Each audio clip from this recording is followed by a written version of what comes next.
भारतीय कप्तान रोहित शर्मा का बांग्लादेश के खिलाफ सीरीज में खेलना संदिग्ध है। दूसरे वनडे के दौरान बुधवार 7 दिसंबर को उनके बाएं अंगूठे में चोट लगी।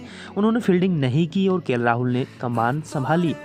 हालांकि रोहित बल्लेबाजी के दौरान अंत में क्रीज पर उतरे और अर्धशतक भी लगाया। उनकी पारी के बावजूद टीम नहीं जीत पाई। उन्होंने ताबड़तोड़ अर्धशतक लगाया, जिसमें 5 छक्के और 3 चौके शामिल थे और अपनी टीम को जिताने की पूरी कोशिश की, मगर जिता नहीं पाए। मैच के बाद कोच राहुल द्रविड़ ने कहा कि वह विशेषज्ञों से सलाह लेने के लिए स्वदेश लौट रहे हैं। द्रविड़ ने यह भी बताया कि तेज गेंदबाज दीपक चाहर और कुलदीप सेन चोट के कारण तीसरे वनडे से बाहर हो गए हैं। वहीं रोहित शर्मा ने मैच के बाद कहा, अंगूठे की चोट बड़ी नहीं है, सौभाग्य से फ्रैक्चर नहीं है, इसलिए मैं बल्लेबाजी करने में सक्षम था। कोच द्रविड़ ने कहा कि उन्हें यकीन नहीं है कि रोहित 14 दिसंबर से शुरू होने वाली टेस्ट सीरीज खेल पाएंगे या नहीं। उन्होंने कहा, रोहित, कुलदीप और दीपक तीसरे मैच से बाहर हो गए हैं। रोहित वापस मुंबई के लिए उड़ान भरेंगे और एक विशेषज्ञ से सलाह लेंगे और देखेंगे कि चोट कैसी है। हम यह कहने की स्थिति में नहीं हैं कि वह टेस्ट सीरीज में खेलेंगे या नहीं।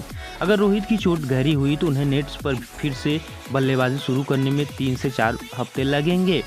रोहित को बांग्लादेश की पारी के दूसरे ओवर में ही चोट लगी। तब वह स्लिप में फील्डिंग कर रहे थे। इस ओवर में मोहम्मद सिराज गेंदबाजी कर रहे थे।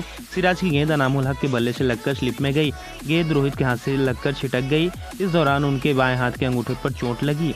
इसके बाद रोहित दर्द से कराहते दिखे। उन्हें तुरंत मैदान से बाहर ले जाया गया। इस बीच दीपक चाहर फिर से चोटिल हो गए हैं।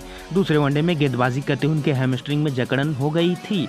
उन्होंने अपने कोटे के केवल 3 ओवर फेंके। पिछले 4 महीने में तीसरा अवसर है जब चाहर चोटिल हुए हैं। वहीं हैमस्ट्रिंग और पीठ की चोट के कारण करीब 6 महीने तक बाहर रहे। इस दौरान आईपीएल में भी नहीं खेल पाए। वापसी के बाद जिम्बाब्वे के खिलाफ एक मैच खेला और फिर बाहर हो गए। उसके बाद दक्षिण अफ्रीका के खिलाफ वनडे सीरीज के दौरान उन्हें बाहर होना पड़ा। वह पीठ में समस्या के कारण T20 विश्व कप से बाहर हुए थे। ऐसे में भारतीय टीम की मुश्किलें बढ़ती दिख रही हैं।